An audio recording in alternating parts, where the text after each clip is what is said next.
Price the lord. ದೇವರ ಪರಿಶುದ್ಧ ನಾಮಕ್ಕೆ ಸ್ತೋತ್ರವಾಗಲಿ. ನಿಮ್ಮೆಲ್ಲರಿಗೂ ನನ್ನ ಕರ್ತನಾದ ಯೇಸು ಕ್ರಿಸ್ತ ನಾಮದಲ್ಲಿ ನನ್ನ ಪ್ರೀತಿಯ ವಂದನೆಗಳನ್ನು ನಾನು ತಿಳಿಯಪಡಿಸ್ತೇನೆ. ಮತ್ತೊಮ್ಮೆ ಸತ್ಯಧ್ವನಿ ಎಂಬುವಂಥ ಈ ಕಾರ್ಯಕ್ರಮಕ್ಕೆ ನಿಮ್ಮನ್ನು ಪ್ರೀತಿಯಿಂದ ನಾನು ಆಹ್ವಾನಿಸುತ್ತೇನೆ. ಮತ್ತು ಅಷ್ಟು ಮಾತ್ರವಲ್ಲ, ಸತ್ಯಧ್ವನಿ ಎಂಬುವಂಥ ಈ ಕಾರ್ಯಕ್ರಮ end time full gospel harvesters India Udupi ಮತ್ತು ಮಂಗಳೂರು ಸಭೆಗಳ ವತಿಯಿಂದ ಪ್ರಸಾರವಾಗುವಂಥದ್ದಾಗಿದೆ. ಈ ನಮ್ಮ ಸಭೆಗಳಿಂದ ಪ್ರಸಾರವಾಗುವಂಥ ಈ ದೇವರ ವಾಕ್ಯ ಸಂದೇಶಗಳು ಹೆಚ್ಚಾಗಿ ನಿಮಗೆ ಲಭ್ಯವಾಗಬೇಕಾದಲ್ಲಿ ಪಾಸ್ಟರ್ ಎಂ ಪಾಲ್ ಪ್ರವೀಣ್ ಎಂಬುವಂಥ ಫೇಸ್ಬುಕ್ ಪೇಜ್ ಇದೆ ಮತ್ತು ಯೂಟ್ಯೂಬ್ ಚಾನಲ್ ಇದೆ. ನೀವು ಯೂಟ್ಯೂಬ್ ಚಾನಲನ್ನು ಸಬ್ಸ್ಕ್ರೈಬ್ ಮಾಡಿ, ಫೇಸ್ಬುಕ್ ಪೇಜನ್ನು ಲೈಕ್ ಮಾಡಿ, ಫಾಲೋ ಮಾಡುವಂಥದ್ದಾದರೆ ಖಂಡಿತ ಈ ಸಂದೇಶಗಳು ನಿಮಗೆ ಹೆಚ್ಚಾಗಿ ಲಭ್ಯವಾಗುವಂಥವಾಗಿರ್ತವೆ. ಅಷ್ಟು ಮಾತ್ರವಲ್ಲ, ನಿಮಗೇನಾದರೂ ಪ್ರಾರ್ಥನಾ ಸಹಾಯ, ದೇವರ ವಾಕ್ಯ ಸಂಬಂಧ ಆಲೋಚನೆಗಳು ನಿಮಗೆ ಬೇಕಾದಲ್ಲಿ TV ಪರದ ಮೇಲೆ ಕಾಣ್ತಿರುವಂಥ ಫೋನ್ ನಂಬರನ್ನು ಸಂಪರ್ಕಿಸಬಹುದು.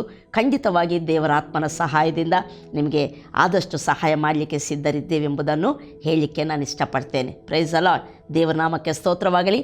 ಈ ಹೊಸ ವರ್ಷದಲ್ಲಿ ನಾವು ಆಲ್ರೆಡಿ ಒಂದು ವಾರ ಕಳೆದಂಥವರಾಗಿದ್ದೇವೆ. ನಿಜ, ದಿನಗಳು ನಿಲ್ಲುವುದಿಲ್ಲ. Price the lord. ಪ್ರತಿ ದಿನಗಳು ಕಳೀತಾ ಬರ್ತಾವೆ ಮತ್ತು ಹೊಸ ದಿನಗಳು ನಮ್ಮ ಮುಂದೆ ಬರುವಂಥವಾಗಿರ್ತವೆ. ಹಲ್ಲೆಲೂಯಾ. ಬಟ್ ನಮ್ಮ ಜೀವನದಲ್ಲಿ ದೇವರ ಪ್ರತಿದಿನ ಏನೇ ಹೊಸ ದಿನಗಳು ಬಂದಾಗ ಹೊಸ ಸಂಗತಿಗಳನ್ನು, ಅನೇಕ ಸಂಗತಿಗಳು ಲೋಕದಲ್ಲಿ ಮತ್ತು ಬದಲಾಗ್ತಿರುವಂಥದ್ದು ನಾವು ಕಾಣ್ತಾ ಬರುವಂಥವಾಗಿರ್ತವೆ.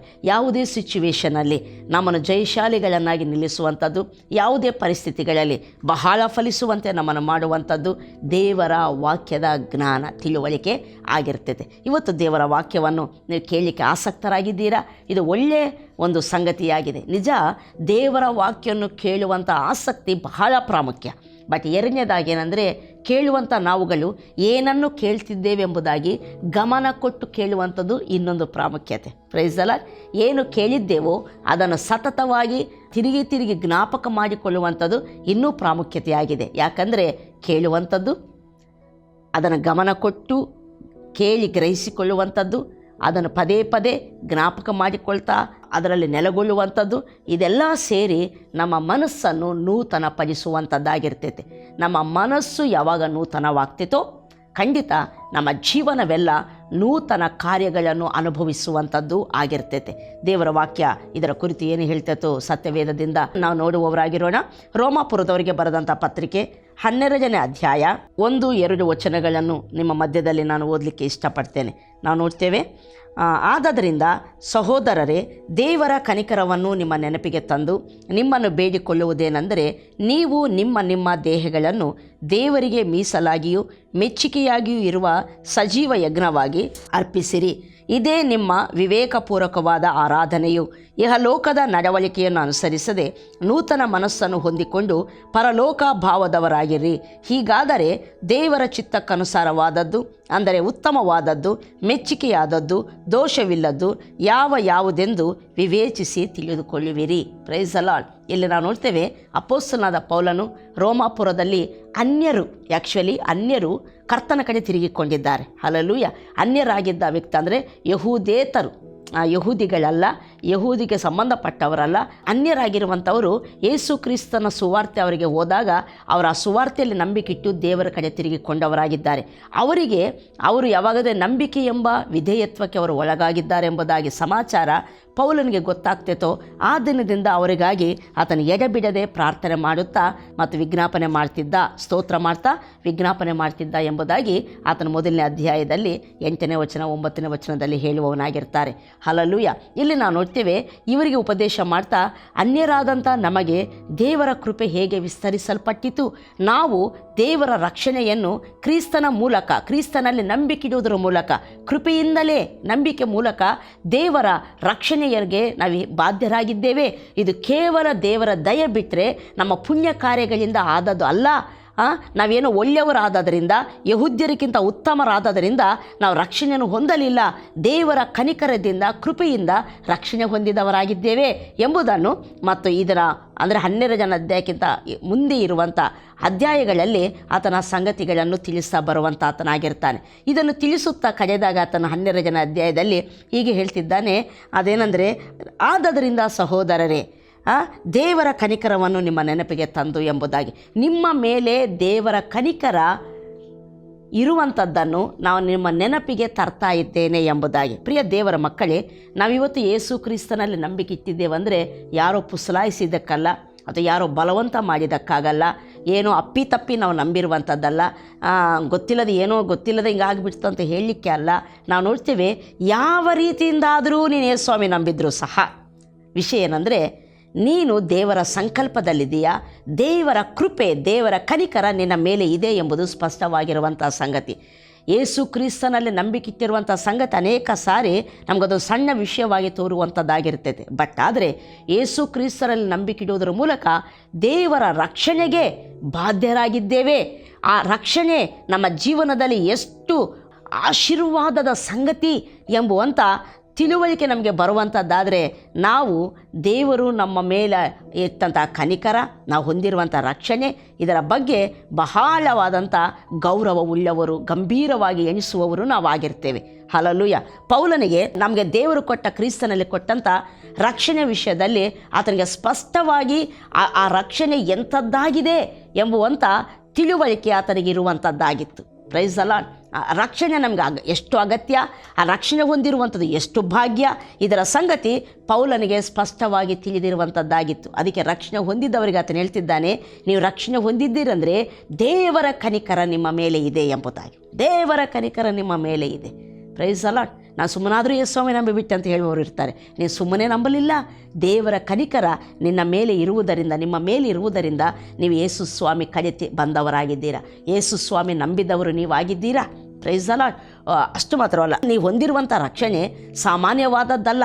ನಮ್ಗೆ ಅನೇಕ ಸಾರಿ ಲೋಕದಲ್ಲಿ ಕಷ್ಟಗಳು, ಸಂಕಟಗಳು ನಾನು ಒಂದು ವಿಷಯ ಹೇಳ್ತೇನೆ, ಕಷ್ಟಗಳು, ಸಂಕಟಗಳು ಬರುವಾಗ ಯೇಸು ಸ್ವಾಮಿ ನಂಬಿದ್ದಕ್ಕೆ ಬಂದುಬಿಟ್ಟು ಅಂತೇಳಿ ಅಂದುಕೊಳ್ತೇವೆ. ಬಟ್ ಲೋಕದಲ್ಲಿ ಯೇಸು ಸ್ವಾಮಿನ ನಂಬದವರು ಸಹ ಜನರು ಯಾರೂ ಸುಖದಲ್ಲಿ ಏನು ಇಲ್ಲ, ಯಾರೂ ಸಮಾಧಾನದಲ್ಲಿ ಏನಿಲ್ಲ. ನಿಜಕ್ಕೂ ಬಹಳ ಕಷ್ಟಗಳು, ಬಹಳ ಮತ್ತು ಅಶಾಂತಿಯಲ್ಲಿ ಲೋಕ ನಡೆದು ಹೋಗುವಂಥದ್ದಾಗಿದೆ. ಭಯಗಳಲ್ಲಿ, ಭೀತಿಗಳಲ್ಲಿ ಜೀವಿಸುವಂಥದ್ದಾಗಿದೆ. ನಮಗೂ ಸಹ ಕಷ್ಟಗಳು ನಮ್ಮ ಜೀವನದಲ್ಲಿ ಬರ್ತಾ ಇರಬಹುದು. ಬಟ್ ಆದರೆ ವಿಷಯ ತಿಳ್ಕೊಳ್ಳಿ, ಅವರಿಗೆ ಜಯಿಸ್ತೇವೆ ಅಥವಾ ಒಳ್ಳೆಯದಾಗ್ತೈತೆ ಎಂಬ ಯಾವ ನಿಶ್ಚಯತೆ, ಯಾವ ನಿರೀಕ್ಷೆ ಅವರಿಗಿಲ್ಲ. ಬಟ್ ಕ್ರಿಸ್ತನಲ್ಲಿ ನಂಬಿಕಿಟ್ಟಂಥ ನಮಗೆ ದೇವರು ಶುಭಪ್ರದ ರಕ್ಷಣೆಯ ನಿರೀಕ್ಷೆಯನ್ನು ಕೊಟ್ಟಿರುವಂಥ ಆತನಾಗಿದ್ದಾನೆ. ಪ್ರತಿ ಸಂದರ್ಭದಲ್ಲಿ ನಮಗೆ ದೇವರ ವಾಕ್ಯದ ತಿಳುವಳಿಕೆ ಇರುವಂಥದ್ದಾದರೆ, ನಮ್ಮ ಮೇಲಿರುವಂಥ ದೇವರ ಕನಿಕರ ಪ್ರೀತಿಯನ್ನು ನಾವು ನಂಬಿರುವಂಥವರಾದರೆ, ನಮಗೋಸ್ಕರ ಇರುವ ವಾಗ್ದಾನಗಳನ್ನು ನಾವು ತಿಳಿದಂಥವರು ನಾವಾದರೆ, ಪ್ರತಿ ಕಷ್ಟಗಳು, ಪ್ರತಿ ಸಮಸ್ಯೆಗಳಲ್ಲಿ ಸಹ ನಾವು ನಿರ್ಭಯವಾಗಿರ್ತೇವೆ ಮತ್ತು ಭರವಸೆ ಉಳ್ಳವರಾಗಿರ್ತೇವೆ, ರಕ್ಷಣೆಯ ನಿರೀಕ್ಷೆ ಉಳ್ಳವರಾಗಿರ್ತೇವೆ. ನಿಶ್ಚಯವಾಗಿ ನನ್ನ ಜೀವಮಾನವೆಲ್ಲ ಶುಭವು, ಕೃಪೆಯು ನನ್ನ ಹಿಂಬಾಲಿಸ್ತೈತೆ ಎಂಬುವಂಥ ಆ ನಂಬಿಕೆಯಲ್ಲಿ, ದೈವ ಶಾಂತಿಯಲ್ಲಿ ನೆಲೆಗೊಂಡಿರುವವರು ನಾವಾಗಿರ್ತೇವೆ. ನಿಜ, ರಕ್ಷಣೆಯ ಭಾಗ್ಯ ಬಹಳ ದೊಡ್ಡದು, ಬಹಳ ದೊಡ್ಡದು. ಬರುವಂಥ ಕಷ್ಟಗಳನ್ನು ನೋಡಿಬಿಟ್ಟು ಅಥವಾ ಏನಾದರೂ ಪರಿಸ್ಥಿತಿಗಳು ಹೆಚ್ಚು ಕಡಿಮೆ ಇರುವಂಥದ್ದು ನೋಡಿಬಿಟ್ಟು ನಾನು ಯಾಕೆ ರಕ್ಷಣೆ ಹೊಂದಿದೆ, ರಕ್ಷಣೆ ಹೊಂದಿದರೂ ಕಷ್ಟಗಳಿದ್ದಾವಲ್ವ ಅಂತ ನಾವು ಅಂದುಕೊಳ್ತೇವೆ. ಪ್ರಿಯರೇ, ರಕ್ಷಣೆ ಹೊಂದಿದರೆ ಕಷ್ಟಗಳು ಬರಲ್ಲ ಅಂತ ದೇವರ ವಾಕ್ಯ ಹೇಳಲ್ಲ. ಬಟ್ ರಕ್ಷಣೆ ಹೊಂದಿದರೆ ಕಷ್ಟಗಳು ನಿನ್ನನ್ನು ಏನು ಮಾಡಲ್ಲ, ಅದನ್ನು ನೀನು ಜಯಿಸ್ತೀಯ. ಯಾಕಂದರೆ ಲೋಕದಲ್ಲಿ ಇರುವವನಿಗಿಂತ ನಿನ್ನಲ್ಲಿರುವಾತನು ದೊಡ್ಡವನು ಎಂಬುದಾಗಿ ಸತ್ಯವೇದ ಹೇಳುವಂಥದ್ದಾಗಿರ್ತೈತೆ. ಆದ್ದರಿಂದ ನಾವು ತಿಳ್ಕೊಳ್ಬೇಕು, ನಾವು ರಕ್ಷಣೆ ಹೊಂದಿದ್ದೇವೆಂದರೆ ದೊಡ್ಡ ಭಾಗ್ಯವನ್ನು, ಇದಕ್ಕಿಂತ ಮಿಂಚಿದ ಭಾಗ್ಯ ಇಲ್ಲ. ಎಲ್ಲ ಭಾಗ್ಯಗಳು ಏನಿದ್ದಾವೋ ಲೋಕದಲ್ಲಿ, ಆ ಎಲ್ಲ ಭಾಗ್ಯಗಳಿಗೂ ಮೂಲ ಭಾಗ್ಯ ರಕ್ಷಣೆಯ ಭಾಗ್ಯವಾಗಿದೆ. ಈ ರಕ್ಷಣೆ ದೊರಕುವಂಥದ್ದು ಆಕಾಶದ ಕೆಳಗಡೆ ಭೂಮಿ ಮೇಲೆ ಬೇರೆ ಯಾವ ಹೆಸರಿನಲ್ಲಿ ದೊರಕುವುದಿಲ್ಲ, ಅದು ಯೇಸು ಕ್ರಿಸ್ತನ ಹೆಸರಿನಲ್ಲಿ ಮಾತ್ರ ದೊರಕುತ್ತದೆ ಎಂಬುದಾಗಿ ಸತ್ಯವೇದ ಹೇಳುವಂಥದ್ದಾಗಿದೆ. ನಾವು ಯಾವಾಗಾದರೆ ಯೇಸು ಕ್ರಿಸ್ತನಲ್ಲಿ ನಂಬಿಕೆ ಇಡುತ್ತೇವೋ ನಾವು ನೋಡ್ತೇವೆ, ನಾವು ದೇವರ ಕಡೆ ತಿರುಗಿಕೊಳ್ಳುವವರಾಗಿರ್ತೇವೆ. Price the lord. ದೇವರ ಕಡೆ ತಿರುಗಿಕೊಳ್ಳುವವರಾಗಿರ್ತೇವೆ, ಆಶೀರ್ವಾದದ ಕಡೆ, ರಕ್ಷಣೆಯ ಕಡೆ ನಾವು ತಿರುಗಿಕೊಳ್ಳುವಂಥವರು ನಾವಾಗಿರ್ತೇವೆ. ಯಾವಾಗಾದರೆ ಯೇಸು ಸ್ವಾಮಿ ನಂಬಿಕೆ ಇಡ್ತೇವೋ ನಾವು ದೇವರ ಕಡೆ ತಿರುಗಿಕೊಂಡು ರಕ್ಷಣೆಯನ್ನು ಹೊಂದುವವರು ನಾವಾಗಿರ್ತೇವೆ. ಆದ್ದರಿಂದ ಪ್ರಾರಂಭದಲ್ಲಿ ನಾನು ಹೇಳುವಂಥದ್ದು ಏನಂದರೆ, ನೀನು ರಕ್ಷಣೆ ಹೊಂದಿದೆಯಾ, ನೀನು ಸಣ್ಣ ಸಂಗತಿಯನ್ನು ಹೊಂದಲಿಲ್ಲ, ದೊಡ್ಡ ಭಾಗ್ಯವನ್ನೇ ಹೊಂದಿರುವಂಥ ವ್ಯಕ್ತಿಯಾಗಿರ್ತೀಯ. Price the lord. ನೀನು ರಕ್ಷಣೆ ಹೊಂದಿರುವುದರಿಂದ ಖಂಡಿತವಾಗಿ ನಿನಗೆಲ್ಲ ಈ ಲೋಕದ ಎಲ್ಲ ಪರಿಸ್ಥಿತಿಗಳಲ್ಲಿ ಜಯವಿದೆ ಎಂಬುದನ್ನು ನಾನು ಯಾವ ಸಂಕೋಚವಿಲ್ಲದೆ ನಾನು ಹೇಳಬಲ್ಲೆ. ಯಾಕಂದರೆ ಕ್ರಿಸ್ತನಲ್ಲಿ ಇರುವವರಿಗೆ ಸೋಲೇ ಇಲ್ಲ. ಒಬ್ಬ ಸೇವಕರು ಹೀಗೆ ಹೇಳ್ತಾರೆ, we are strangers to failure ಎಂಬುದಾಗಿ. ಅಂದರೆ ಕ್ರಿಸ್ತನಲ್ಲಿ ನಂಬಿಕಿಟ್ಟಂಥ ನಾವುಗಳು, ದೇವರ ರಕ್ಷಣೆಯನ್ನು ಕ್ರಿಸ್ತನಲ್ಲಿ ಹೊಂದಿರುವಂಥ ನಾವುಗಳಂತೆ ನಾವು ಸೋಲುಗಳಿಗೆ ನಾವು ಅನ್ಯರಾಗಿದ್ದೇವೆ ಎಂಬುದಾಗಿ. ಸೋಲುಗಳಿಗೆ, ಸೋಲಿನ ಜೀವಿತಕ್ಕೆ ನಾವು ಅನ್ಯರಾಗಿದೆ. ಸೋಲಿನ ಜೀವಿತ ಅಂದರೆ ನಮಗೆ ಗೊತ್ತಿಲ್ಲದವರು ನಾವಾಗಿದ್ದೇವೆ ಎಂಬುದಾಗಿ. ಇದು ಸತ್ಯವಾದಂಥ ಸಂಗತಿ. ಇದು ಸತ್ಯವಾದಂಥ ಸಂಗತಿ. ರಕ್ಷಣೆ ಹೊಂದಿರುವಂಥ ನೀನು ದೇವರ ಮೇಲೆ ನಂಬಿಕೆಯಿಂದ, ವಾಕ್ಯದ ಮೇಲೆ ನಂಬಿಕೆಯಿಂದ, ಕ್ರಿಸ್ತನ ಮೇಲೆ ನಂಬಿಕೆಯಿಂದ ಯಾವಾಗಾದರೆ ಜೀವಿತವನ್ನು ನೀನು ಜೀವಿಸಲಿಕ್ಕೆ ಪ್ರಾರಂಭಿಸಿಯೋ ಖಂಡಿತವಾಗಿ ಸೋಲೇ ಇರುವುದಿಲ್ಲ. ಯಾಕಂದರೆ ದೇವರು ನಮಗೆ ಜಯಕ್ಕೆ ಕರೆದಿದ್ದಾನೆ ಹೊರತು ಸೋಲಿಗೆ ಕರೆಯಲಿಲ್ಲ. ಅದಕ್ಕೆ ಜಯ ವಾಗ್ದಾನ ಮಾಡಲ್ಪಟ್ಟಿದೆ ನಮಗೆ. ಕ್ರಿಸ್ತ ನಂಬಿಕೆಯಲ್ಲಿ ನಾವು ನಡೆಯುವಾಗ ಖಂಡಿತ ಜಯ ನಮ್ಮದಾಗುವಂಥದ್ದಾಗಿರ್ತದೆ. ಆದ್ದರಿಂದ ರಕ್ಷಣೆ ಹೊಂದಿರುವ ನಾವು ದೊಡ್ಡ ಭಾಗ್ಯವನ್ನು ಹೊಂದಿದ್ದೇವೆ. ಈ ರಕ್ಷಣೆ ದೊರಕಿರುವಂಥದ್ದು ನಮ್ಮ ಪುಣ್ಯ ಕಾರ್ಯಗಳಿಂದಲ್ಲ, ನಾವೇನೋ ಒಳ್ಳೆಯದು ಮಾಡಿದ್ದಕ್ಕಾಗಲ್ಲ, ಪ್ರೈಸ್ ದಿ ಲಾರ್ಡ್, ನಾವು ಒಳ್ಳೆಯವರಾಗಿದ್ದಕ್ಕಾಗಲ್ಲ, ಇದು ದೇವರ ಕನಿಕರದಿಂದಲೇ ಎಂಬುದಾಗಿ. ಅದಕ್ಕೆ ಎಫೆಸ 2:8 ಹೇಳುವಂಥದ್ದಾಗಿರ್ತೈತೆ. ಇದು ಪುಣ್ಯಕ್ರಿಯೆಗಳಿಂದ ದೊರಕಿರುವಂಥದ್ದಲ್ಲ, ರಕ್ಷಣೆಯು ದೇವರ ವರವೇ. ಇದು ದೇವರ ಕೃಪೆಯಿಂದಲೇ, ನಂಬಿಕೆ ಮೂಲಕವೇ ನಾವು ಹೊಂದಿದವರಾಗಿದ್ದೇವೆ. ಇದು ದೇವರ ವರವೇ ಎಂಬುದಾಗಿ. ವರ ಕನಿಕರದಿಂದ ನಾವು ರಕ್ಷಣೆ ಹೊಂದಿದವರಾಗಿದ್ದೇವೆ. ಹೀಗೆ ಆ ದೇವರ ಕನಿಕರ ನಮ್ಮ ಮೇಲೆ ಇದೆ, ರಕ್ಷಣೆಯನ್ನು ದೇವರ ಕನಿಕರದಿಂದ ನನಗೆ ಕೊಟ್ಟಿದ್ದಾನೆ ಎಂಬುದಾಗಿ ಆ ಸಂಗತಿಯನ್ನು ಪೌಲನು ಜ್ಞಾಪಕಕ್ಕೆ ತರ್ತಿದ್ದಾನೆ. ತಂದು ಆತನು ಹೇಳ್ತಿದ್ದಾನೆ, ನೀವು ನಿಮ್ಮ ದೇಹಗಳನ್ನು ದೇವರಿಗೆ ಮೀಸಲಾಗಿಯೂ ಮೆಚ್ಚುಗೆಯಾಗಿಯೂ ಇರುವ ಸಜೀವ ಯಜ್ಞವಾಗಿ ಅರ್ಪಿಸಿರಿ ಎಂಬುದಾಗಿ. ಇದೇ ನಿಮ್ಮ ವಿವೇಕಪೂರ್ವಕವಾದ ಆರಾಧನೆ ಎಂಬುದಾಗಿ. ಈಗ ದೇವರ ರಕ್ಷಣೆಯನ್ನು ಹೊಂದಿದ್ದೇವೆ, ಅದು ದೇವರ ಕೃಪೆಯಿಂದ ಹೊಂದಿದ್ದೇವೆ. ದೇವರ ಕೃಪೆ ದಯೆ ನಮ್ಮ ಮೇಲೆ ಇದೆ ಎಂಬುದು ನಮಗೆ ಪೌಲನು ಪವಿತ್ರಾತ್ಮನ ಮೂಲಕ ಜ್ಞಾಪಕಪಡಿಸ್ತಾ ಇದ್ದಾನೆ. ಈ ಜ್ಞಾಪಕ ನಾವು ಇಟ್ಟುಕೊಳ್ಳುವಂಥವರಾದರೆ, ನಾವು ಇಟ್ಟುಕೊಂಡವರಾಗಿ ಏನು ಮಾಡಬೇಕಂದ್ರೆ, ನಮ್ಮ ದೇಹಗಳನ್ನು ನಾವುಗಳು ದೇವರಿಗೆ ಮೀಸಲಾಗಿಯೂ ಮೆಚ್ಚುಗೆಯಾಗಿಯೂ ಇರುವ ಸಜೀವ ಯಜ್ಞವಾಗಿ ಅರ್ಪಿಸಬೇಕಂತೆ. Praise the lord. ಇದು ಅನೇಕ ಸಾರಿ ತುಂಬ ರೀತಿಯ ಅಭಿಪ್ರಾಯಗಳನ್ನು ಹೊರಗಡೆ ತರುವಂಥದ್ದಾಗಿರ್ತೈತೆ. ಏನಂದರೆ, ನಿಮ್ಮ ದೇಹಗಳನ್ನು ಅರ್ಪಿಸಬೇಕಂತ ಹೇಳುವಾಗ ನಮ್ಮ ನಡವಳಿಕೆಯಲ್ಲಿ ನಾವು ಹೇಗೆ ಶುದ್ಧರಾಗಿ ಒಳ್ಳೆಯವರಾಗಿ ಜೀವಿಸಬೇಕು, ಒಳ್ಳೆಯವರಾಗಿ ಜೀವಿಸುವಂಥದ್ದೇ ದೇವರಿಗೆ ಮತ್ತು ಯಜ್ಞವಾಗಿ, ಸಜೀವ ಯಜ್ಞವಾಗಿ ಅರ್ಪಿಸುವಂಥದ್ದು ಎಂಬುದಾಗಿ ಅಂತ ವಿಸ್ತಾರವಾಗಿ ಹೇಳಲ್ಪಡುವಂಥದ್ದನ್ನು ನಾವು ನೋಡುವಂಥವರಾಗಿರ್ತೇವೆ. ನಿಜ, ನಮ್ಮ ನಡವಳಿಕೆಯ ಬದಲಾವಣೆ ದೇವರನ್ನು ಖಂಡಿತ ಮಹಿಮೆಪಡಿಸ್ತದೆ. ಅದಕ್ಕಿಂತ ಮುಂಚೆ ನಮ್ಮ ಜೀವಿತವನ್ನು ಅದು ಆಶೀರ್ವದಿಸುವಂಥದ್ದಾಗಿರ್ತದೆ, ಅದರಲ್ಲಿ ಎರಡನೇ ಮಾತಿಲ್ಲ. ಬಟ್ ಆದರೆ ಇಲ್ಲಿ ದೇವರ ವಾಕ್ಯ, ನೀವು ನಿಮ್ಮ ದೇಹಗಳನ್ನು ದೇವರಿಗೆ ಮೀಸಲಾಗಿ ಮೆಚ್ಚುಗೆಯಾಗಿರುವ ಸಜೀವ ಯಜ್ಞವಾಗಿ ಅರ್ಪಿಸಿರಿ ಅಂತ ಹೇಳುವಾಗ ಬರೀ ನಮ್ಮ ನಡವಳಿಕೆಯ ಬದಲಾವಣೆ ಅಲ್ಲಿ ಫೋಕಸ್ ಮಾಡುವಂಥದ್ದಲ್ಲ. ಈವನ್ ಅದು ಫೋಕಸ್ ಅಗತ್ಯವಿಲ್ಲ. ಬದಲಾಗಿ ನಮ್ಮ ಜೀವಿತವನ್ನು, ನಮ್ಮ ದೇಹಗಳನ್ನು, ನಮ್ಮ ಜೀವಿತವನ್ನು ದೇವರಿಗೆ ಸಜೀವ ಯಜ್ಞವಾಗಿ ಸಮರ್ಪಿಸುವಂಥದ್ರ ಮೇಲೆ ನಾವು ಫೋಕಸ್ ಮಾಡತಕ್ಕದ್ದು.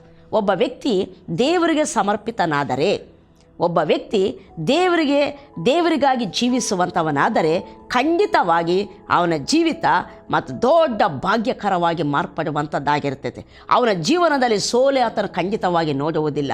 ಆತ ತನ್ನ ಜೀವಿತದಲ್ಲಿ ಆತನು ಬೇಡುವುದಕ್ಕಿಂತ, ಯೋಚನೆ ಮಾಡುವುದಕ್ಕಿಂತ ಅತ್ಯಧಿಕವಾದ ದೇವರ ಮತ್ತು ಕಾರ್ಯಗಳನ್ನು, ದೇವರು ತನ್ನ ಶಕ್ತಿಯಿಂದ ಮಾಡುವಂಥ ಕಾರ್ಯಗಳನ್ನು ತನ್ನ ಜೀವನದಲ್ಲಿ ಅನುಭವಿಸುವಂಥ ಆತನಾಗಿರ್ತಾನೆ. ಹಲ್ಲೆಲೂಯಾ. ಆದ್ದರಿಂದ ಇಲ್ಲಿ ದೇವರ ವಾಕ್ಯ ಹೇಳೋದಂದರೆ, ನೀವು ನಿಮ್ಮನ್ನು ನೀವೇ, ನಿಮ್ಮ ದೇಹಗಳನ್ನು, ನಿಮ್ಮ ಜೀವಿತವನ್ನು, ನಿಮ್ಮ ಇಡೀ ಜೀವಿತವನ್ನು ದೇವರಿಗೆ ಸಜೀವ ಯಜ್ಞವಾಗಿ, ಮೀಸಲಾಗಿಯೂ ಮೆಚ್ಚುಗೆಯಾಗಿರುವ ಸಜೀವ ಯಜ್ಞವಾಗಿ ಅರ್ಪಿಸಿರಿ ಎಂಬುದಾಗಿ. ಪ್ರಿಯ ದೇವರ ಮಕ್ಕಳೇ, ಮನುಷ್ಯನ ಜೀವಿತ ದೇವರಿಂದಲೇ, ದೇವರ ಮೂಲಕವೇ, ದೇವರಲ್ಲಿಯೇ ಇರುವಂಥದ್ದಾಗಿದೆ. ಮನುಷ್ಯನು ದೇವರಿಗೆ ಬೇರೆಯಾಗಿ ಏನೂ ಮಾಡಲಾರ. ಯೇಸುಸ್ವಾಮಿ ಹೇಳ್ತಾನೆ, ನನ್ನನ್ನು ಬಿಟ್ಟು ನೀವು ಏನೂ ಮಾಡಲಾರಿರಿ ಎಂಬುದಾಗಿ. ಕೆಲವೊಮ್ಮೆ ನಮ್ಮ ಪಾಸ್ಟರ್ ಹೀಗೆ ಹೇಳ್ತಾ ಇರ್ತಾರೆ, ಮೀನು ನೀರಿನಲ್ಲೇ ಅದು ಜೀವಿಸ್ತೈತೆ, ನೀರಿನಲ್ಲೇ ಉತ್ಪತ್ತಿ ಆಗ್ತೈತೆ, ನೀರಿನ ಮೂಲಕವೇ ಅದು ಜೀವಿಸುವಂಥದ್ದಾಗಿರ್ತದೆ. ನೀರಿನಿಂದ ಮೀನನ್ನು ಹೊರಗಡೆ ಹಾಕಿದರೆ ಅದಕ್ಕೆ ಜೀವಾಧಾರದಿಂದ ಹೊರಗಡೆ ಬರ್ತೈತೆ, ಆದ್ದರಿಂದ ಅದು ಬದುಕುವುದಿಲ್ಲ, ಅದು ಸಾಯ್ತೈತೆ ಎಂಬುದಾಗಿ. ಅದೇ ರೀತಿ ಮನುಷ್ಯರಾದ ನಾವುಗಳು ದೇವರಲ್ಲಿಯೇ ಇರುವಂಥವರು, ದೇವರಿಂದಲೇ ಬಂದವರು, ದೇವರ ಮೂಲಕವೇ ಜೀವಿಸುವವರು. ಆತನಿಂದ ದೂರವಾದರೆ, ಆತನಿಂದ ಹೊರಗಡೆ ಬಂದರೆ ಖಂಡಿತ ನಾವು ಬದುಕಲಿಕ್ಕಾಗಲ್ಲ, ನಾವು ಜೀವಿಸಲಿಕ್ಕಾಗಲ್ಲ. ಅಂದರೆ ಜೀವಿತ, ಮನಃಶಾಂತಿಯ ಜೀವಿತ, ಅದ್ಭುತಕರವಾದ ಮಹಿಮೆಯ ಜೀವಿತವನ್ನು ನಾವು ಖಂಡಿತ ನಡೆಸಲಿಕ್ಕೆ ಆಗುವುದಿಲ್ಲ ಎಂಬುದಾಗಿ ಇದು ಸ್ಪಷ್ಟವಾದ ದೇವರ ವಾಕ್ಯ ಕೊಡುವ ತಿಳುವಳಿಕೆ ಆಗಿರ್ತದೆ. ಅದಕ್ಕೆ ನಾವು ನೋಡ್ತೇವೆ, ನಾವು ದೇವರಿಂದಲೇ ಬಂದವರಾದ್ದರಿಂದ ದೇವರಲ್ಲಿ ಇದ್ದವರಾಗಿಯೇ ದೇವರ ಮೂಲಕವೇ ದೇವರಿಗಾಗಿಯೇ ಜೀವಿಸಲಿಕ್ಕಾಗಿ ದೇವರು ಸತ್ಯವೇದ ಉದ್ದಕ್ಕೂ ಮನುಷ್ಯನನ್ನು ಕರೆಯುವಂಥದ್ದನ್ನು ನಾವು ನೋಡ್ತೇವೆ. Praise the lord. ಈಗ ಯೇಸು ಕ್ರಿಸ್ತನನ್ನು ನಮಗಾಗಿ ಸಮರ್ಪಿಸುವುದರಿಂದ ಈಗ ಆತನಲ್ಲಿ ನಮ್ಮನ್ನು ಆರಿಸಿಕೊಂಡಿದ್ದಾನೆ. ಈಗ ಯಾರ್ಯಾರು ಯೇಸು ಕ್ರಿಸ್ತನಲ್ಲಿ ನಂಬಿಕೆ ಇಡ್ತಾರೋ, ನಮಗೆ ಗೊತ್ತಿದ್ದರೂ ಗೊತ್ತಿಲ್ಲದಿದ್ದರೂ ಒಂದು ತೀರ್ಮಾನ ನಮಗಾಗಿದೆ, ಇನ್ನು ನಾನು ದೇವರಿಂದಲೇ ಬಂದವನೆಂಬುದಾಗಿ ನಾನು ನಂಬುತ್ತೇನೆ, ದೇವರಲ್ಲಿಯೇ ನಾನು ಜೀವಿಸ್ತೇನೆ, ದೇವರ ಮೂಲಕವೇ ನಾನು ಜೀವಿಸ್ತೇನೆ, ನನ್ನ ಜೀವನ ದೇವರ ಮೂಲಕವೇ ಎಂಬುದಾಗಿ ತಿಳಿದಿದೆ. ಆದ್ದರಿಂದ ದೇವರಲ್ಲಿದ್ದವನಾಗಿ ದೇವರಿಗಾಗಿಯೇ ಜೀವಿಸ್ತೇನೆ ಎಂಬುವಂಥ ಈ ಒಂದು ತೀರ್ಮಾನ ನಮ್ಮದಾಗಿರುವಂಥದ್ದಾಗಿದೆ, ನಮ್ಗೆ ಗೊತ್ತಿದ್ದರೂ ಗೊತ್ತಿಲ್ಲದಿದ್ದರೂ ಸಹ. Praise the lord. ನಾವು ಅನೇಕ ಸಾರಿ ಅಂದುಕೊಳ್ತೇವೆ, ದೇವರು ನಮಗಾಗಿ ಏನಾದರೂ ಮಾಡ್ತಾನಂದರೆ ನಾವು ಆತನಿಗಾಗಿ ಜೀವಿಸಲಿಕ್ಕೆ ಹೇಳ್ತಾ ಇದ್ದಾರಲ್ಲ ಇವರು ಅಂತ ಅನಿಸಿಬಿಡ್ತೈತೆ. ಕೆಲವರು ಹೀಗೆ ಹೇಳುವಂಥದ್ದುಂಟು, ನೀನು ದೇವರಿಗಾಗಿ ಏನು ಮಾಡಬೇಕಾಗಿಲ್ಲ, ದೇವರು ನಿನಗಾಗಿ ಎಲ್ಲ ಮಾಡಿದ್ದಾನೆಂಬುದಾಗಿ. ಸತ್ಯ ಇದು ಸಂಗತಿ. ದೇವರು ಮೊದಲು ನಮಗೆಲ್ಲವನ್ನು ಮಾಡದಿದ್ದರೆ ನಾವು ಆತನಿಗಾಗಿ ಏನೂ ಮಾಡಲಿಕ್ಕಾಗುವುದಿಲ್ಲ. ನಾವು ಆತನಿಗಾಗಿ ಜೀವಿಸುವಂತೆ ಆತನು ನಮಗಾಗಿ ಎಲ್ಲವನ್ನು ಮಾಡಿರುವಂಥ ಆತನಾಗಿದ್ದಾನೆ. ಅದಕ್ಕೆ ಸತ್ಯವೇದ ಹೇಳ್ತಿದೆ, ಎಲ್ಲರಿಗೋಸ್ಕರ ಒಬ್ಬನು ಸತ್ತದರಿಂದ ಎಲ್ಲರೂ ಸತ್ತಂತಾಯಿತು. ಆದ್ದರಿಂದ ಜೀವಿಸೋರಿನ ಮೇಲೆ ತಮಗಾಗಿ ಜೀವಿಸದೆ ತಮಗಾಗಿ ಸತ್ತು ಎದ್ದು ಬಂದ ಆತನಿಗಾಗಿ ಜೀವಿಸಬೇಕೆಂತಲೇ ಆತನು ಸತ್ತನು ಎಂಬುದಾಗಿ. ದೇವರು ನಮಗಾಗಿ ಎಲ್ಲವನ್ನೂ ಕ್ರಿಸ್ತನಲ್ಲಿ ಮಾಡಿದ್ದಾನೆ. ಯಾಕೆ ಮಾಡಿದ್ದಾನೆಂದರೆ ನಾವು ಆತನಿಗಾಗಿಯೇ ಜೀವಿಸಬೇಕೆಂಬುದಾಗಿ ಆತನು ಮಾಡಿದ್ದಾನೆ ಎಂಬುದಾಗಿ. ಯಾಕೆ ಆತನಿಗಾಗಿ ಜೀವಿಸಬೇಕು? ನಾವು ಜೀವಿಸದಿದ್ದರೆ ದೇವರಿಗೆ ಏನು ನಡೆಯುವುದಿಲ್ಲವಾ? ಇಲ್ಲ. ಇದು ಆತನಿಗಾಗಿ ನಾವು ಜೀವಿಸುವಂಥದ್ದು, ಆತನಿಗೋಸ್ಕರವಲ್ಲ, ಆತನ ನಿಮಿತ್ತವಲ್ಲ, ಇದು ನಮ್ಮ ನಿಮಿತ್ತ. ನಾವು ಆಶೀರ್ವಾದದಲ್ಲಿ, ಜಯ ಜೀವಿತದಲ್ಲಿ, ದೈವ ಶಾಂತಿಯಲ್ಲಿ, ಅಭಿವೃದ್ಧಿಯಲ್ಲಿ, ಕ್ಷೇಮವಾಗಿ, ಅನೇಕರಿಗೆ ಆಶೀರ್ವಾದವಾಗಿ ನಾವು ಈ ಲೋಕದಲ್ಲಿ ಜೀವಿಸಬೇಕಂದರೆ ನಾವು ದೇವರಿಗಾಗಿ ಜೀವಿಸುವಂಥದ್ದು ಬಹಳ ಪ್ರಾಮುಖ್ಯವಾದ ಸಂಗತಿಯಾಗಿದೆ. Praise the lord. ಇಲ್ಲಿ ಸಹ ದೇವರಿಗಾಗಿ ಜೀವಿಸುವಂಥದ್ದಂದರೆ ಏನು ಮಾಡಬೇಕೋ ಏನೋ, ಏನು ಹೇಳ್ತಾರೋ ಏನೋ, ಏನು ಕೇಳ್ತಾನೋ ದೇವರು ಏನೋ ಎಂಬುವಂಥ ಒಂದು ಭಾರ ನಮ್ಮ ಮನಸ್ಸಲ್ಲಿ ಬರುವಂಥದ್ದಾಗಿರ್ತದೆ. ಇಲ್ಲ ಪ್ರಿಯರೇ, ಯೇಸುಸ್ವಾಮಿ ಹೇಳ್ತಾನೆ, ನನ್ನ ನೊಗವು ಸುಲುವಾದದ್ದು. ನನ್ನ ನೊಗವು ಅಂದರೆ ಸುಲಭ, ಅದು ಬಹಳ ಲೈಟ್ ವೆಯ್ಟ್. ನನ್ನ ನೊಗ ಭಾರವಾದದ್ದಲ್ಲ. ನಾನು ನಿಮ್ಮಿಂದ ಏನು ಕೇಳ್ತೇನೋ ಅದು ಬಹಳ ಸುಲಭವಾದದ್ದು ಎಂಬುದಾಗಿ ಯೇಸು ಸ್ವಾಮಿ ಹೇಳುವಂಥದ್ದನ್ನು ಮತ್ತಾಯನು ತನ್ನ ಸುವಾರ್ತೆಯಲ್ಲಿ 11ನೇ ಅಧ್ಯಾಯ 28-29ರಲ್ಲಿ ನಾವು ನೋಡುವಂಥವರಾಗಿರ್ತೇವೆ. ಆದ್ದರಿಂದ ದೇವರಿಗಾಗಿ ಜೀವಿಸುವಂಥದ್ರೆ ಕಷ್ಟಕರವಾದದ್ದಲ್ಲ, ಅಸಾಧ್ಯವಾದದ್ದಲ್ಲ, ಅದು ಭಾರವಾದದ್ದು ಅಲ್ಲ ಎಂಬುದಾಗಿ ಸ್ಪಷ್ಟವಾದಂಥ ಸಂಗತಿಯಾಗಿರ್ತದೆ. ಹಾಗಾದರೆ ದೇವರಿಗಾಗಿ ಜೀವಿಸುವಂಥದ್ದಂದರೆ ಏನು ಮಾಡಬೇಕು ಎಂಬುದಾಗಿ ನಾವು ನೋಡ್ತೇವೆ. ಲೋಕದಲ್ಲಿ ನಾವು ಜೀವಿಸ್ತಿರುವಾಗ ಲೋಕ ಜೀವನದ ಬಗ್ಗೆ, ನಮ್ಮ ಜೀವನದ ಬಗ್ಗೆ ತನ್ನದಾದ ಅಭಿಪ್ರಾಯವನ್ನು, ತನ್ನದಾದ ಜ್ಞಾನವನ್ನು ಲೋಕ ನಮಗೆ ಕೊಟ್ಟಿರುವಂಥದ್ದಾಗಿದೆ. ಈ ಲೋಕ ಕೊಡುವಂಥ ಜ್ಞಾನವನ್ನೇ ಲೌಕಿಕ ಜ್ಞಾನ ಎಂಬುದಾಗಿ ಹೇಳಲ್ಪಡುವಂಥದ್ದಾಗಿದೆ. ಈ ಲೌಕಿಕ ಜ್ಞಾನ ಯಾವ ಮನುಷ್ಯನಿಂದ ಪರಿಸ್ಥಿತಿಯಿಂದ ಬಂದಾಗೆ ಕಾಣ್ತೈತೆ, ಬಟ್ ಇದು ಮನುಷ್ಯನಿಂದ ಪರಿಸ್ಥಿತಿಯಿಂದ ಬಂದಂಥದ್ದಲ್ಲ. ಇದರ ಮೂಲ ಸೈತಾನನಾಗಿರ್ತಾನೆ. ಮನುಷ್ಯ ವಿರೋಧಿ, ದೇವರ ವಿರೋಧಿ, ಮನುಷ್ಯ ವಿರೋಧಿ ಆಗಿರುವಂಥ ಸೈತಾನನಿಂದ ಬಂದಿರುವಂಥದ್ದೇ ಲೌಕಿಕ ಜ್ಞಾನ ಎಂಬುದಾಗಿ. ಯಾಕಂದರೆ ಅವನು ಇಹಲೋಕದ ಅಧಿಪತಿ ಎಂಬುದಾಗಿ ಹೇಳಲ್ಪಡುವಂಥದ್ದಾಗಿದೆ. ಆದ್ದರಿಂದ ಈ ಲೋಕ ಒಂದು ಜ್ಞಾನ ಕೊಡ್ತೈತೆ. ಅದು ನಾವ್ಯಾರಂದರೆ ನಮ್ಮ ಪರಿಸ್ಥಿತಿಗೆ ಅನುಸಾರವಾಗಿ, ನಾವು ಕಾಣುವಂಥ ಸಂಗತಿಗಳಿಗೆ ಅನುಸಾರವಾಗಿ ನಾವೇನು ಮಾಡ್ತಿದ್ದೇವೋ, ಹೇಗೆ ಜೀವಿಸ್ತಿದ್ದೇವೋ, ಏನು ಹೊಂದಿಕೊಳ್ತಿದ್ದೇವೋ, ಏನು ಅನುಭವಿಸ್ತಿದ್ದೇವೋ, ಇದರ ಆಧಾರದಿಂದ ಲೋಕ ನಮಗೊಂದು ಜ್ಞಾನ ಕೊಡ್ತೈತೆ. ಅದು ಲೌಕಿಕ ಜ್ಞಾನ. ಇದು ಮನುಷ್ಯನಿಂದ ಅಥವಾ ಈ ಲೋಕ ಅಂದರೆ ಈ ನಮ್ಮ ಸುತ್ತಿರೋ ಪರಿಸ್ಥಿತಿಗಳಿಂದ ಬಂದದ್ದಾಗೆ ಕಾಣ್ತೈತೆ, ಬಟ್ ಅದರಿಂದ ಬಂದದ್ದಲ್ಲ. ಇದು ಸೈತಾನನಿಂದ ಬಂದಿರುವಂಥದ್ದು. ಯಾಕಂದರೆ ಅವನೇ ಇಹಲೋಕದ ಅಧಿಪತಿ ಎಂಬುದಾಗಿ. ಈಗ ನಾವು ನೋಡೋಣ, ಈ ಲೌಕಿಕ ಜ್ಞಾನ ಏನು ಹೇಳ್ತೈತೆ ಅಂತ ಹೇಳುವಾಗ ಈಗಾಗಲೇ ಹೇಳಿದೆ, ನಮ್ಮ ಕಣ್ಣಿಗೆ ನಾವೇನು ಕಾಣ್ತೇವೋ, ನಾವು ಯಾರಾಗಿದ್ದೇವೆ ಅಂತ ಕಾಣ್ತೇವೋ, ನಮ್ಮ ಪರಿಸ್ಥಿತಿ ಏನಾಗಿದೆ ಅಂತ ಕಾಣ್ತೈತೋ, ಈ ತನಕ ಲೋಕ ಏನು ಅನುಭವಿಸಿತ್ತು ಇಂಥ ಪರಿಸ್ಥಿತಿಯಲ್ಲಿ ಅಂತ ಕಾಣ್ತೈತೋ, ಕಣ್ಣಿಗೆ ಕಾಣುವ ಸಂಗತಿಗಳ ಆಧಾರದಿಂದ ನಮಗೆ ಒಂದು ಜ್ಞಾನ ದೊರಕುತ್ತದೆ. ಅದು ಲೋಕ ಕೊಡುವಂಥ ಜ್ಞಾನ, ಅದು ಲೌಕಿಕ ಜ್ಞಾನ ಎಂಬುದಾಗಿ. ಈ ಜ್ಞಾನ ಏನು ಹೇಳ್ತೈತೆ ಅಂದರೆ, ನಾನು ಈಗಾಗಲೇ ಹೇಳಿದೆ, ಕಣ್ಣಿಗೆ ಕಾಣುವ ರೀತಿಯಲ್ಲಿ ನಾವು ಯಾರಾಗಿದ್ದೇವೋ, ಏನು ಅನುಭವಿಸ್ತಿದ್ದೇವೋ ಅದರಿಂದ ಈ ಜ್ಞಾನ ಕೊಡ್ತೈತೆ ಎಂಬುದಾಗಿ. ಈ ಜ್ಞಾನ ಏನು ಹೇಳ್ತೈತೆ ಅಂದರೆ, ನೀನು ಪಾಪಿ ಅಂತ ಹೇಳ್ತೈತೆ, ಮನುಷ್ಯ ಕಷ್ಟಗಳಲ್ಲಿ ದುಃಖಗಳಲ್ಲಿ ಹೋಗ್ಬೇಕಂತ ಹೇಳ್ತೈತೆ, ಸೋಲಿನ ಬಗ್ಗೆ ಹೇಳ್ತೈತೆ, ಕೇಡಿನ ಬಗ್ಗೆ ಹೇಳ್ತೈತೆ. ಲಿಮಿಟೇಷನ್ಸ್, ಮನುಷ್ಯ ಲಿಮಿಟೇಷನ್ಗೆ ಒಳಗಾದವನು, ಅವನಿಗೆ ಏನೂ ಸಾಧ್ಯ ಇಲ್ಲ, ಅವನಿಗೆ ಏನು ಬಂದರೆ ಅದು ಅನುಭವಿಸ್ಬೇಕಂತ ಹೇಳ್ತೈತೆ. ಈ ರೀತಿ ನಮ್ಮ ಸೋಲಿನ ಬಗ್ಗೆ, ಮರಣದ ಬಗ್ಗೆ ನಮಗೆ ಸತತವಾಗಿ ಹೇಳ್ತಾ ನಮ್ಮನ್ನು ಭಯದಲ್ಲಿ, ಭೀತಿಯಲ್ಲಿ, ನಿರಾಶೆಯಲ್ಲಿ, ನಿರುತ್ಸಾಹದಲ್ಲಿ, ಅಪನಂಬಿಕೆಯಲ್ಲಿ ನಮ್ಮನ್ನು ಕಟ್ಟಿ ಹಾಕಿರುವಂಥದ್ದಾಗಿರ್ತೈತೆ. Price the lord. ನಿಜಕ್ಕೂ ನಾವು ಯಾರಾಗಿದ್ದೇವೆ, ಯಾರು ನಮ್ಮನ್ನು ಸೃಷ್ಟಿ ಮಾಡಿದ್ದಾರೆ, ಹೇಗೆ ಸೃಷ್ಟಿ ಮಾಡಿದ್ದಾರೆ, ಯಾವುದಕ್ಕಾಗಿ ಸೃಷ್ಟಿ ಮಾಡಿದ್ದಾರೆ, ನಾವು ಯಾವುದಕ್ಕಾಗಿ ಕರೆಯಲ್ಪಟ್ಟಿದ್ದೇವೆ, ದೇವರು ಕ್ರಿಸ್ತನಲ್ಲಿ ನಮ್ಮನ್ನು ಏನನ್ನಾಗಿ ಪುನಃ ಆತನು ತಿರುಗಿ ನೂತನವಾಗಿ ಏನನ್ನು ಮಾಡಿದ್ದಾನೆ, ನಮಗೆ ಏನು ವಾಗ್ದಾನಗಳಿದ್ದಾವೆ, ಇದರ ತಿಳುವಳಿಕೆಯನ್ನು ಮರೆ ಮಾಡಿ ಕೇವಲ ಕಾಣುವ ಪರಿಸ್ಥಿತಿಗಳ ಆಧಾರದಿಂದ ಪರಿಸ್ಥಿತಿ ಮೇರೆಗೆ ರೋಗ ಬಂದರೆ ನೀನು ರೋಗಿ, ಕಷ್ಟ ಬಂದರೆ ನಿನಗೆ ಕಷ್ಟ, ಸೋಲು ಬಂದರೆ ನೀನು ಸೋತೆ, ಈ ರೀತಿ ಪರಿಸ್ಥಿತಿ ಪ್ರಕಾರ ಜ್ಞಾನ ಕೊಡ್ತಾ ಬರುವಂಥದ್ದಾಗಿರ್ತೈತೆ. ಆದರೆ ನಾವು ನೋಡ್ತೇವೆ, ಕ್ರಿಸ್ತನಲ್ಲಿ ನಂಬಿಕಿಟ್ಟಂಥ ನಾವುಗಳು ದೇವರ ಕನಿಕರವನ್ನು ನೆನಪಿಗೆ ತಂದವರಾಗಿ, ದೇವರಿಗಾಗಿ ನಾವು ಸಮರ್ಪಕರಾಗಿ ನಮ್ಮ ಜೀವಿತವನ್ನು ಸಜೀವ ಯಜ್ಞವಾಗಿ ಸಮರ್ಪಿಸಿ ಜೀವಿಸುವಂಥದ್ದಂದರೆ ಈ ಲೋಕ ಜ್ಞಾನಕ್ಕೆ ಮತ್ತು ದೂರವಾಗಿ ಈ ಲೋಕದ ಜ್ಞಾನವನ್ನು ನಾವು ಎದುರಿಸಿ ಇದನ್ನು ಇಲ್ಲ, ಇದು ಅಲ್ಲ ಎಂಬುದಾಗಿ ತಿಳಿದವರಾಗಿ ದೈವ ಜ್ಞಾನದಿಂದ ನಾವು ಜೀವಿಸುವಂಥದ್ದೇ ದೇವರಿಗಾಗಿ ಜೀವಿಸುವಂಥದ್ದಾಗಿದೆ. ಪ್ರೈಸ್. ಪ್ರತಿ ಇಶ್ಯೂಲ್ಲಿ ನಾನು ಲೌಕಿಕ ಜ್ಞಾನ ಅಂದರೆ ಒಂದು 2 ಮಾತಲ್ಲಿ ನಾನು ಹೇಳಿದೆ. ನಾವು ಮನುಷ್ಯರನ್ನು ನೋಡುವಾಗ ಅನೇಕ ಸಾರಿ ಇವರು ವಿರೋಧಿಗಳು, ಇವರು ಅಂಥವರು, ಇವರು ಇಂಥವರು, ನಮ್ಮ ಕೇಡು ಮಾಡ್ತಾರೆ, ಅದು ಮಾಡ್ತಾರೆ, ಈ ರೀತಿ ನಾವು ತಿಳ್ಕೊಳ್ತಾ ಹೋಗ್ತೇವೆ. ಬಟ್ ದೈವ ಜ್ಞಾನ ಹೇಳ್ತೈತೆ ಎಲ್ಲವೂ ನಿನ್ನ ಹಿತಕ್ಕಾಗಿ ಅನುಕೂಲವಾಗ್ತವೆ, ಎಲ್ಲರೂ ನಿನ್ನ ಹಿತಕ್ಕಾಗಿ ಇರುವಂಥವರಾಗಿದ್ದಾರೆ, ಎಲ್ಲರನ್ನು ನಿನಗೋಸ್ಕರ ದೇವರು ಉಂಟು ಮಾಡಿದ್ದಾನೆ ಎಂಬುದಾಗಿ ದೈವ ಜ್ಞಾನ ಹೇಳ್ತೈತೆ. ಈ ದೈವ ಜ್ಞಾನದಲ್ಲಿ ನಡೆಯುವಂಥದ್ದೇ ದೇವರಿಗೆ ಸಮರ್ಪಕರಾಗಿ ಅರ್ಪಿಸುವಂಥ ಜೀವಿತ. ಪ್ರೈಸ್ ಅಲ್ಲ. ಇದು ಕಷ್ಟ ಇಲ್ಲ, ಇದು ಸುಲಭ, ಇದು ಲೈಟ್ ವೆಯ್ಟ್, ಇದು ತೆಲುಗುನಲ್ಲಿ ತೇಲಿಕೆಯ ಐನದಿ ಅಂತೇಳಿದರೆ ಇದು ಭಾರವಾದದ್ದಲ್ಲ, ಇದು ಸುಳುವಾದದ್ದು ಎಂಬುದಾಗಿ ಯೇಸು ಸ್ವಾಮಿ ತಾನೇ ಹೇಳ್ತಾರೆ. ನಿಜ. ಈಗ ಎಣಿಸ್ರಿ, ದೇವರಿಗೆ ಸಮರ್ಪಿಸುವಂಥದ್ದಂದರೆ ಏನೋ ಅಲ್ಲ, ದೈವ ಜ್ಞಾನದಿಂದ ನಡೆಸಲ್ಪಡುವಂಥದ್ದು. ನಮಗೆ ಕಿಸೆಯಲ್ಲಿ ಏನಿರ್ತೈತೋ, ಬ್ಯಾಂಕಲ್ಲಿ ಏನಿರ್ತೈತೋ, ಸ್ಯಾಲ್ರಿ ಏನು ಬರ್ತೈತೋ ಅದುವೇ ನಮ್ಮ ಆಧಾರ, ಅಷ್ಟೇ ನಮ್ಮ ಆದಾಯ ಎಂಬುದಾಗಿ ಲೋಕ ನಮ್ಗೆ ಹೇಳ್ತೈತೆ. ಅದು ಲೌಕಿಕ ಜ್ಞಾನ.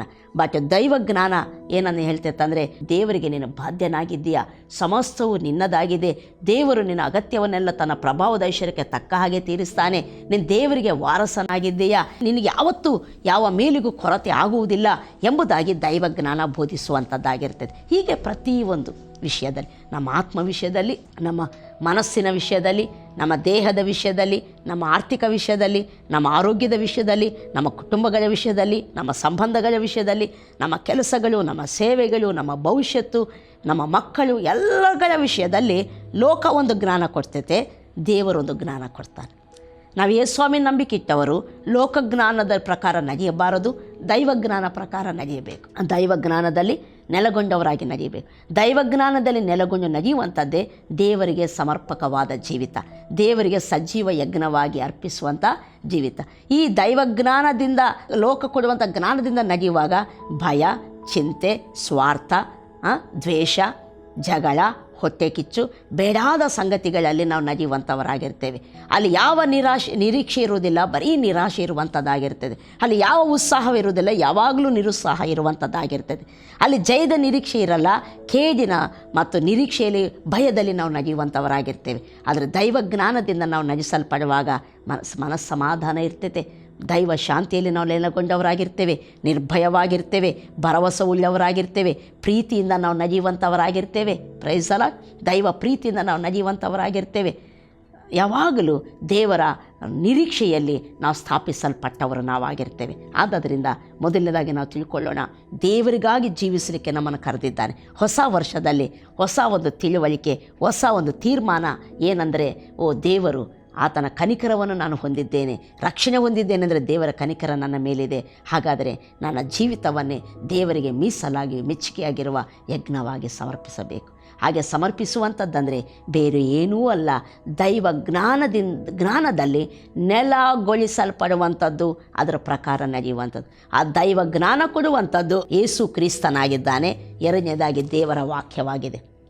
ಈ ವಾಕ್ಯವನ್ನು ಎಷ್ಟು ನಾವು ಕೇಳ್ತಾ, ಗ್ರಹಿಸುತ್ತಾ, ನಂಬುತ್ತಾ, ಸ್ವೀಕರಿಸ್ತಾ ನಡೆಯುತ್ತಾ ನಾವು ಬರ್ತೇವೋ ನಾವು ಅಷ್ಟು ದೈವ ಜ್ಞಾನದಿಂದಲೇ ನೆಲೆಗೊಳಿಸಲ್ಪಡ್ತಾ ಬರ್ತೇವೆ. ಎಷ್ಟು ದೈವ ಜ್ಞಾನದಲ್ಲಿ ನಾವು ನೆಲೆಗೊಳಿಸಲ್ಪಡ್ತೇವೋ ಅಷ್ಟು ದೇವರಿಗೆ ಸಮರ್ಪಕರಾಗಿ ನಾವು ಜೀವಿಸುವಂಥವರಾಗಿರ್ತೇವೆ. ಇದು ನಮ್ಮನ್ನು ಬಹಳವಾಗಿ ಆಶೀರ್ವದಿಸಿ ಲೋಕದಲ್ಲಿ ಜಯಶಾಲಿಗಳನ್ನಾಗಿ ನಗಿಸುವಂಥದ್ದಾಗಿರ್ತೈತೆ. ಮತ್ತು ಈ ಸತ್ಯಗಳನ್ನು, ಈ ವಾಕ್ಯ ಸಂದೇಶವನ್ನು ಮುಂದಿನ ಭಾಗದಲ್ಲಿ ಸಹ ನಾವು ಮುಂದುವರಿಸ್ತಾ ಹೋಗ್ತೇವೆ. ಇವತ್ತು ಸದ್ಯಕ್ಕೆ ನಾನು ಇವತ್ತು ಇಲ್ಲಿಗೆ ನಿಲ್ಲಿಸ್ತೇನೆ. ತಿಳ್ಕೊಳ್ಳಿರಿ, ದೇವರಿಗಾಗಿ ಜೀವಿಸಲಿಕ್ಕಾಗಿ ಕರೆಯಲ್ಪಟ್ಟಿದ್ದೀರಾ. ನಿಮ್ಮ ಜೀವಿತವನ್ನು ದೇವರಿಗೆ ಸಮರ್ಪಕರಾಗಿ ಜೀವಿಸಿರಿ. ಖಂಡಿತ ನಿಮ್ಮ ಜೀವಿತ ದೇವರ ಮೂಲಕ ಬೆಳಗಿಸಲ್ಪಡುವಂಥದ್ದಾಗಿರ್ತೈತೆ. ದೇವರಿಗಾಗಿ ಜೀವಿಸುವಂಥದ್ದಂದರೆ ದೈವ ಜ್ಞಾನದಲ್ಲಿ ನೆಲೆಗೊಂಡು ನಡೆಯುವಂಥದ್ದಾಗಿದೆ. ಓಕೆ, ಆ ದೈವ ಜ್ಞಾನವನ್ನು ಕ್ರಿಸ್ತನಲ್ಲಿ ನಾವು ಹೊಂದುತ್ತೇವೆ ಮತ್ತು ದೇವರ ವಾಕ್ಯದಿಂದ ನಾವು ಹೊಂದುವಂಥವರಾಗಿರ್ತೇವೆ. ಆದ್ದರಿಂದ ವಾಕ್ಯವನ್ನು ಸತತವಾಗಿ ಧ್ಯಾನಿಸಿರಿ.